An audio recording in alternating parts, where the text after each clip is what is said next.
Estamos ya en la tercera semana del tiempo ordinario. Durante todo este año, ciclo C, nos va a acompañar el evangelista San Lucas. San Lucas, que escribe detalles muy particulares que no lo menciona los otros evangelios. Por ejemplo, la Anunciación. Por ejemplo, este pasaje también. La vida muy concreta, especial de Jesús, y de manera especial recalca acerca del Espíritu Santo. Pero, ¿qué nos dice las otras lecturas? El día de hoy tenemos que reflexionar en forma breve estos pasajes que acabamos de escuchar. Por ejemplo, el libro de Nehemías, que menciona acerca de la palabra de la ley, la palabra de Dios. Aquellas personas que escuchaban esta palabra tenían una gran reverencia, que cada vez que escuchaban se ponían a orar, cada vez que escuchaban esa palabra de Dios se arrodillaban, también hacía una venia que tocaba la frente del suelo para saborear lo que está escrito, esa palabra de la ley. Y eso es lo que nos hace falta también en estos tiempos, dedicarle más tiempo a la palabra de Dios, sobre todo leer la Sagrada Escritura en familia. Estamos en la jornada de la palabra de Dios. ¿Cuántos de ustedes tienen una Biblia en su casa? Algunos dicen, bueno, yo sí. Hay algunos que no tienen, no lo tienen, y son católicos y quieren hablar con Dios. Tienen que aprender a leer la palabra de Dios también. Buscar algún método especial para leerla, no como un libro de historia o como una enciclopedia, tampoco como un libro de geografía para ver cómo fue creado el universo, porque para eso no es la Biblia. La Biblia nos transmite lo que el Señor quiere decirnos en forma actual. ¿No les ha sucedido a ustedes cuando están leyendo la palabra? ¡Ay, mira, me está diciendo a mí esto! Tan actual. Y nos hace falta primeramente hacer oración para que el Espíritu Santo los vaya conduciendo, el Espíritu Santo los vaya inspirando. Y la palabra de Dios no se puede tomar textualmente, porque esa palabra de Dios, si la tomamos en forma textual, no nos va a servir o no nos va a convenir. Por ejemplo, cuando viene el pasaje, si tu ojo es ocasión de pecado, arráncatelo. Muchos de los pecados entran por la vista, y ahorita que con qué facilidad entran las redes sociales y las páginas de web, que entran muchas cosas que te inducen al pecado, o a estar divariando con pensamientos, con páginas de todo tipo, pornográficas, de todo lo que nos muestra con facilidad las redes. Ese es pecado. Y si tú lo tomas textualmente, esta palabra que dice, si tu ojo es ocasión de pecado, arráncatelo, vas a terminar tuerto o ciego. No se trata de eso. Cuando se dice arráncatelo, quiere decir evita esas lecturas, esas páginas que no te llevan por buen camino. De eso se trata. Entonces, la palabra de Dios hay que interpretarla bajo la inspiración del Espíritu Santo y también con alguna ayuda de alguna persona que sepa un poquito más. Puedes ir a tu párroco que te explique una parte que no le entiendes. Pero hay que leer esa palabra con esa devoción que lo hacían los judíos.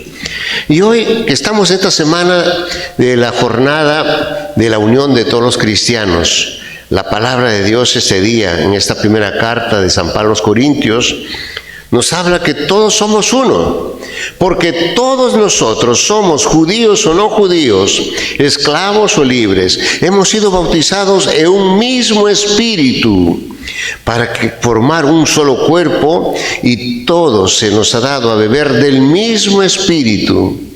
Por lo tanto, somos uno. Pero ¿por qué tantas divisiones? ¿Por qué hay tanta desunión entre los que nos llamamos cristianos? Y malamente nos llamamos cristianos, porque los cristianos no se están peleando. No es por criticar, pero algunas iglesias separadas, por ejemplo, de la iglesia de la esquina de tu casa, tú le dices que eres católico y empiezan a atacarte. Si son testigos de Jehová o mormones, peor todavía. Entonces la idea no es separarnos, sino unirnos más. Buscar puntos en común. ¿Eres hijo de Dios? Sí. Ok, yo también. ¿Crees en Cristo? Sí, yo también. ¿Crees en el Espíritu Santo? Sí, yo también. Entonces busquemos la unidad por todas las cosas que estamos en común y no separarnos. La idea de Jesucristo cuando funda su iglesia es que sea una. Y eso nos dice San Pablo también. El cuerpo se compone de un solo miembro, no de un solo miembro, dice, sino de muchos. Por lo tanto, nosotros formamos un solo cuerpo y tenemos que tener un solo espíritu, una sola fe, porque el Padre y yo somos uno, lo diría Jesús también, ¿verdad? Pero ¿por qué la división? Pues por la soberbia, por la necedad. En el año 1054 se separa un gran número de católicos de la Iglesia Católica con la Iglesia Ortodoxa. Se separaron y quedaron malos términos. El Papa excomulga al patriarca. El patriarca dice, sí, yo también te excomulgo. Entre los dos se excomulgaron. Y partió la iglesia en dos, un gran número, el año 1054 oficialmente. Después 1500 y tantos, la iglesia anglicana, pues encabezada por Enrique VIII, se separa de la iglesia católica, se forma la propia iglesia anglicana, la iglesia anglicana se va a Estados Unidos, en Estados Unidos se separa de la iglesia anglicana y forma la propia iglesia de los episcopalianos. La iglesia luterana de Martín Lutero, que fue sacerdote, Agustino, y así se fueron separando, dividiendo, cuando la idea principal de Cristo fue que todos sean uno. Por eso el interés del Papa y de toda la iglesia de sentirnos una sola familia. Hace poco el Papa estuvo pidiéndole perdón al patriarca, al ortodoxo. Hemos cometido errores en el pasado, pero es el momento de unirnos. Esa es la idea de la iglesia, el sentimiento que quisiera que Jesús se haga realidad. Eso diría Jesús, qué bonito sería que todos sientan que son de una misma familia. Y el Evangelio de San Lucas nos habla acerca de cómo Jesús ya empieza su vida pública. Después de ser bautizado, se retira al desierto para hacer oración y ayuno durante 40 días, 40 noches, y es atacado por el demonio. Jesús vence a las tentaciones del demonio y baja hacia la ciudad, hacia Galilea. Galilea era una ciudad muy importante en la cual conformaban varias ciudades pequeñas, entre ellas también está Nazaret, y Jesús sale a predicar, a cumplir ya su misión mesiánica, o sea, como Mesías. Llega, dice, como cada sábado a la sinagoga. La sinagoga es una especie de templo para los judíos que se reunían para leer la palabra y reflexionar y hacer oración, como en la iglesia tenemos hoy. Y entonces dice que Jesús se dirige hacia esta sinagoga como era su costumbre hacerlo los sábados. No es como algunos católicos que de vez en cuando voy para allá, ¿no? Cuando me nace voy para la iglesia. Jesús lo hacía cada sábado, como muchos de ustedes cada domingo. Llega a la sinagoga y se levantó para hacer la lectura. Se le dio el volumen del profeta Isaías. Lo desenrolló y encontró el pasaje que estaba escrito lo siguiente. ¿Por qué el rollo? No es como nosotros tenemos la Biblia ya empastada, ya foliada. En la antigüedad no existía eso. Solamente habían pergaminos, rollos, y tenía muchos rollos, y de pronto sacaban un rollo para que lea a alguien y lo medite. Y justo se lo entregan ese rollo a Jesús. Este rollo era del profeta Isaías. Providencialmente tocó este texto en la cual el profeta había dicho acerca del Mesías. Y Jesús desenrolló el pergamino y leyó.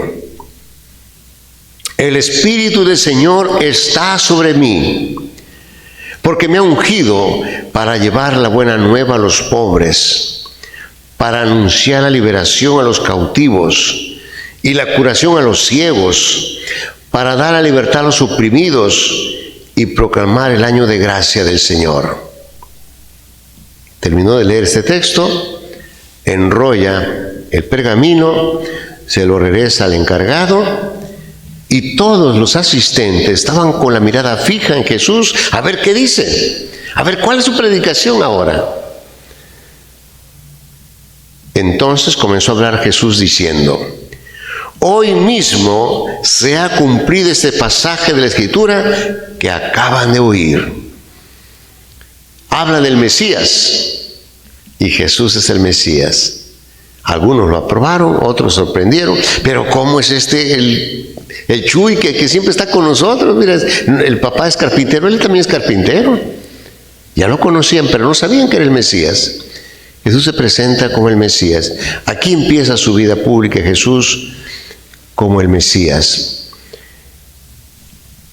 También fue difícil aceptar en su época al Mesías, como hay mucha gente que difícilmente acepta a Jesús en su corazón, en su vida.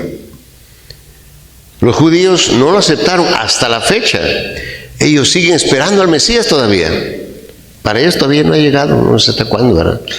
Pero para nosotros el Mesías sí llegó y está con nosotros para darnos la libertad a los oprimidos. Dice, ¿cuánta gente vive oprimida por el pecado? ¿Cuánta gente vive oprimida por el miedo, por la incertidumbre? Y vino a liberarnos Jesús de eso, a darnos la libertad. No seguir esclavizados, atados, amarrados a algo que no nos ayuda a ser felices. El Mesías, el Hijo de Dios, está aquí con nosotros, sobre todo en la Eucaristía. Pues vamos a pedir al Señor que nos dé esa gracia de poder aceptar a Jesús en nuestras vidas y considerarnos verdaderamente hijos de Dios, hermanos de todos. Que así sea.